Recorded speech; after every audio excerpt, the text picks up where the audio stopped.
Peu importe si vous êtes chaman ou non, du simple fait de votre incarnation sur Terre, vous avez un guide d'incarnation, des animaux de pouvoir et les esprits des ancêtres.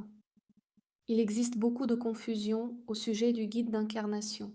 Certaines personnes s'adressent de manière un peu floue au guide au pluriel, d'autres confondent le guide d'incarnation avec un ancêtre ou un ange gardien. J'aimerais rétablir un peu d'ordre ici. Il existe toujours un seul guide d'incarnation, et il est assigné avant l'incarnation pour toute la durée de vie de la personne. Le guide n'est ni un ancêtre, ni un ange gardien. Les missions du guide d'incarnation sont d'accompagner la personne, de la conseiller, de lui faire comprendre le sens des épreuves, d'arranger les rencontres les plus importantes et aider la personne à réussir ses missions d'incarnation. Le guide d'incarnation connaît le passé, le présent et le futur de la personne qui l'accompagne. Le guide d'incarnation essaie toujours de communiquer, mais souvent, la personne n'est pas au courant de son existence. Le guide utilise différents canaux de communication. Il envoie des signes, entre dans des rêves, arrange des rencontres avec des personnes qui peuvent aider, envoie des pensées ou des flux d'informations. Il peut utiliser tous nos sens pour transmettre ses messages. Il n'attend qu'à être entendu et compris. Plus la personne prend un faux chemin, plus le guide est actif. Peu de personnes entendent naturellement leur guide. Pour la plupart des gens, il faut passer par une connexion avec leur guide d'incarnation lors d'un voyage chamanique méditatif au son du tambour. J'enseigne ce voyage en ligne ou en présentiel, en groupe ou en individuel.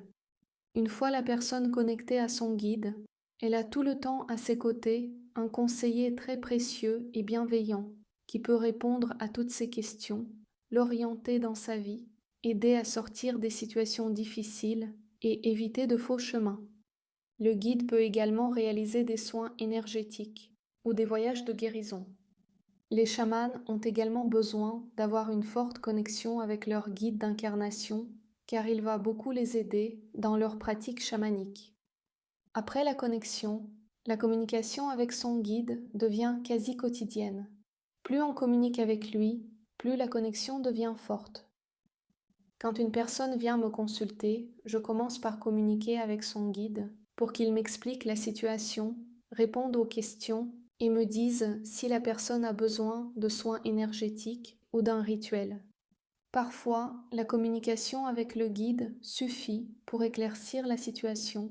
Parfois, je dois contacter d'autres esprits. Chaque être humain, dès sa naissance, a un animal ou des animaux de pouvoir. Il s'agit des esprits d'animaux qui existent ou ont existé sur cette terre. Ce sont des esprits de la terre.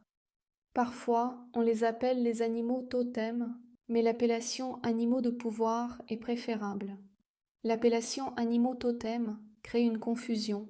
Elle est moins respectueuse et enlève aux esprits animaux leur pouvoir.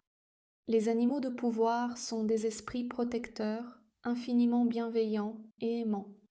Ils nous choisissent en fonction de notre vibration et de notre chemin. Chaque animal de pouvoir a des qualités, des savoirs et des pouvoirs à nous transmettre pour nous aider à accomplir nos missions de vie. Nos animaux de pouvoir peuvent nous défendre jour et nuit, protéger notre corps physique, notre santé, nos corps énergétiques et chakras, des intrusions et attaques extérieures. Les animaux de pouvoir peuvent réaliser des sessions de guérison énergétique et certains savent même parler et répondre à nos questions. On rencontre nos animaux de pouvoir en faisant un voyage chamanique au son du tambour. Le chaman peut également identifier les animaux de pouvoir de la personne. Une fois rencontrés, il faut apprendre à travailler avec ces animaux de pouvoir et les honorer pour garantir une bonne protection de leur part et le transfert de leurs qualités et pouvoirs. Souvent, après la rencontre de leur animal de pouvoir, les personnes se rendent compte que cet animal les accompagne et se manifeste déjà dans leur vie depuis un certain temps. Chaque fois, c'est une rencontre qui apporte beaucoup de joie et de bonheur. Chaque humain a des ancêtres. En Europe, on ne se rappelle pas très souvent de ses ancêtres et on les honore très rarement. voire presque jamais. Les chamans mongols et sibériens m'ont enseigné une manière ancestrale d'honorer les esprits des ancêtres pour qu'ils soient ravis, se battent pour nous et nous protègent. Les ancêtres qui ne sont pas honorés cessent de défendre leurs descendants des attaques énergétiques et arrêtent de jouer le rôle de bouclier naturel que chaque humain doit avoir. À l'époque de mon enseignement, j'ai été dépitée de me rendre compte à quel point l'homme moderne devient vulnérable par l'absence des connaissances ancestrales qui ont été perdues presque partout sur cette planète. Nos ancêtres sont des esprits alliés très précieux, nos protecteurs, nos conseillers, une aide incontournable pour nos missions de vie. Aujourd'hui, on travaille souvent sur le transgénérationnel, mais sans honorer ses ancêtres, l'efficacité de ces pratiques reste assez limitée.